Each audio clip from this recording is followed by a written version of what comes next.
What's up, Firestarters? Coach Ian here. Hope you're having an awesome day. Today, I want to talk to you guys about your morning routine. That first 30 to 60 minutes of your day. What does it look like? How are you spending that initial time when you're first waking up? Now, the reason this is important is because it kind of sets the tone for the rest of the day.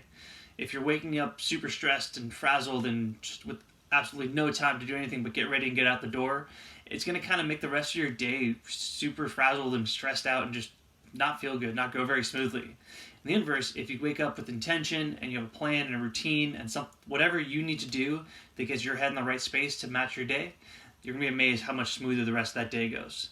Now, I can speak from this personally. I've not always had a morning routine. In fact, I probably have only really been intentional about my morning routine for about the last 6 to 7 months. Before that, I had kind of stuff that I did. I had things that I went through, but there was no intention behind anything that I was doing in the morning. Just getting up, doing what I needed to do, and getting out the door. Now, what I do is I wake up, I make sure I avoid social media for the first 30 minutes or so, just to kind of let my head, not let the world in, I guess is really what I'm trying to avoid. Not letting the stresses of emails and social media and what's happening and what's being posted into my brain.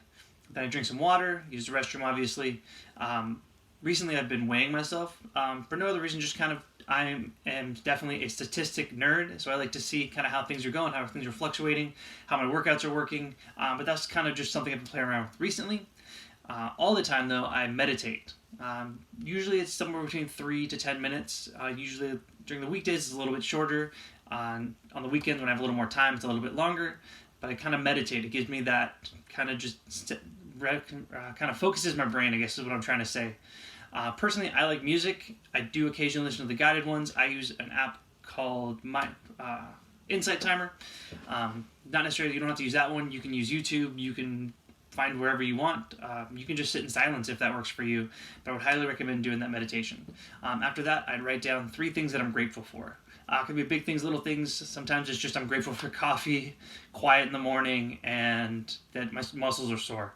Because that means I worked out the day before. But whatever is going to be for you, you go and set those gratitudes. After that comes my shower. As I'm getting out of the shower and brushing my teeth, I have affirmations. I think there's about 10 or 15 of them written on a Post-it note, or not a Post-it note, but a longer to-do list kind of Post-it note. Right on my bathroom mirror, I kind of read them. They kind of set my intention, their affirmations. So if you're not sure what the affirmations are, definitely look those up. But they're just little sayings that are kind of, the more you say them, the more you're going to believe them. You kind of manifest things in your life. And that is kind of my initial, and then, last one is always coffee. I am a caffeine-aholic, but I do like that little ritual of just sitting and drinking my coffee when it's quiet. That's me. I know other people use a French press. They have a whole routine about it. That's personally not me. I'm a Keurig guy. I like convenience, but I do like that coffee. The coffee is definitely part of my morning routine.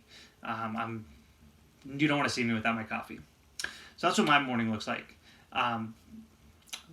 As we get forward, as you're setting yours up, it's not about being 100% consistent. You don't need to do the exact same thing every day. The goal is to do, we're trying to avoid that all or nothing principle that a lot of people fall into. What we really want to do is just set those habits, those little daily disciplines that we do that set ourselves up. And if we miss one, it happens, but try not to miss them very often. So how should you set up your routine? So first, what I want you to do is I want you to track what you do in the first 30 to 60 minutes right now for over the next couple days to kind of see if you already have some sort of a semblance of a routine. You may think you do, you may not. I'm not sure, but go ahead and track that and see what you're doing in those first 30 minutes.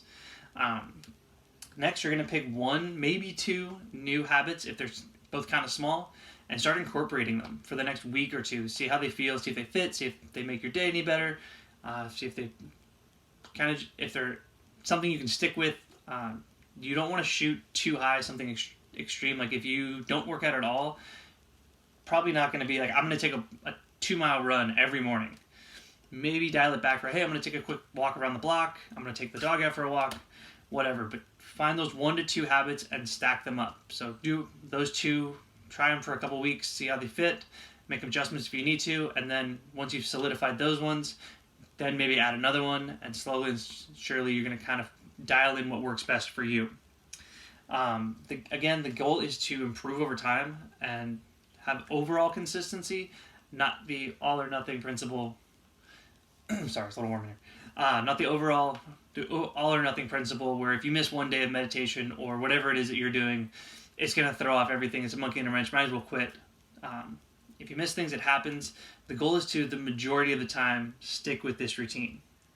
You might actually find that your weekdays and your weekends are going to be a little bit different anyways. And then don't make it overly complicated. Make these things as simple as possible. Again, these aren't things that are supposed to be trying to make you stressed. If they make you a better person, awesome. Overall, if you like to read in the morning, go for it. But make them simple as possible so you slip into your day. Because remember, our goal is always, as we're getting our health and wellness in order, is to enhance our life, not consume our life. So I've already kind of listed a few, but here's some ideas for what you can add into as your morning routine. So stretching in the morning. Like I said, if you have a ritual around coffee, if you like to make it Mr. Coffee style with the whole pour over, if you like French press, if you like whatever, if you have your routine, you can do that. Like I said, I do gratitude, I do affirmations, I meditate. You can take a walk just around the block or maybe longer if you're up for it. Maybe go to a run, make that part of your morning. Grab your shower if you're a morning shower person, cool. Weigh-ins like I do sometimes, don't have to, not mandatory, none of these things are. Maybe take your dog out for a walk or go back in the backyard and play catch for a few minutes. Just might be part of that routine that helps center both of you guys.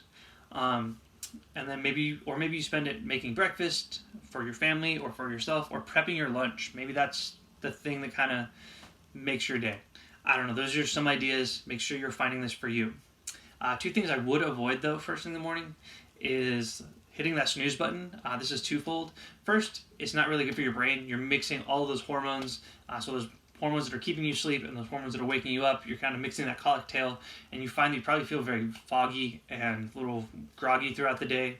And the second reason is basically what you're telling yourself when you hit that snooze is, hey, everything I got planned today, all the important things I got to do, not worth it. I need 5 more minutes. Those aren't that important to me. So if the first decision you make in the morning is to hit that snooze button, you're basically telling yourself, hey, whatever I got planned today, not that important. I need 5 more minutes of crappy sleep. And the other thing is, like I do, avoid social media, and you can actually probably tack on the news as well, at least for the first 30 minutes. Be very intentional about what you have access to and who has access to your brain power, at least, especially in those first 30 to 60 minutes. You don't want to let the rest of the world in. So I know I am definitely guilty of it. I have been, and I still struggle with it. One of those people like, I got to get on the phone right away. I got to see what's going on. As I've changed over and kind of tried to avoid that for the first 30 minutes, my days go a lot smoother. I'm a lot less stressed. Just the world not being let in yet is it's nice. So again, it's up to you what your routine looks like. There is no perfect or wrong routine. If you decide that social media is right for you and hitting the snooze, go for it. Who am I to judge you? Those are just my recommendations. I'm not using them. But it's your morning routine. So you got to find out what works for you to get you in the right headspace and you set up to be the most successful throughout your day. So use this stuff that I just told you. Set up your stuff. If you have any questions, as always, please throw them down in the comments or please feel free to reach out. I would be happy to help. I hope this helps you. Hope your day goes by awesome. As always, be awesome today. Later, guys.